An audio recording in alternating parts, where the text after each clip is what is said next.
Voici à présent l'analyse en hebdomadaire pour l'indice parisien.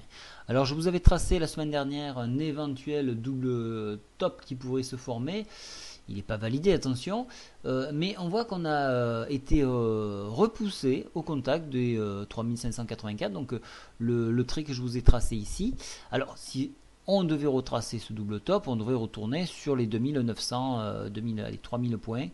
Donc ça c'est une éventualité, mais attention, il y a beaucoup de conditions ici. On voit qu'on a bloqué dans la partie basse de la fourchette d'Andrews sur ce milieu là, qui est également le support MM100 ici, la moyenne mobile 100 pardon.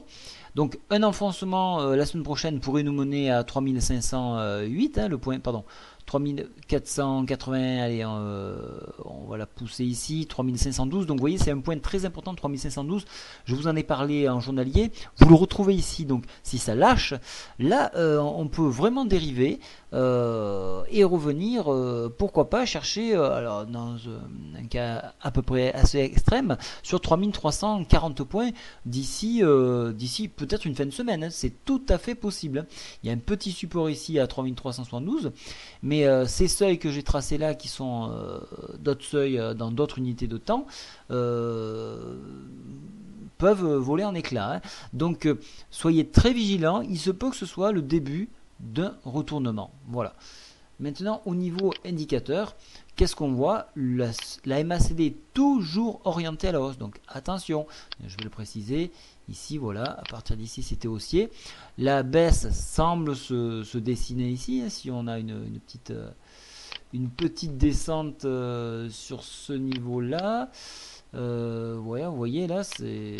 Alors je vais la déplacer. Voilà, vous voyez, elle est nette, elle est nette. Elle y est. Donc on a une divergence, hein, donc faites attention. Il se pourrait qu'un mouvement baissier se mette en place. Voilà, rien d'affirmatif, mais on est en train de le voir. Est-ce que sur le stochastique, on retrouve cette divergence-là?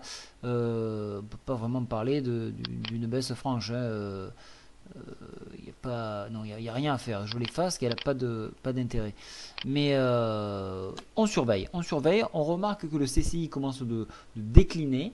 Donc ça pourrait également marquer le début d'une phase baissière. Sur le stochastique, lui, on est toujours haussier, mais on tricote. Donc une consolidation à la hausse ou pour la baisse. Vu qu'on est en surachat, il y aurait plutôt une tendance à la baisse. Mais voilà, rien d'affirmé encore.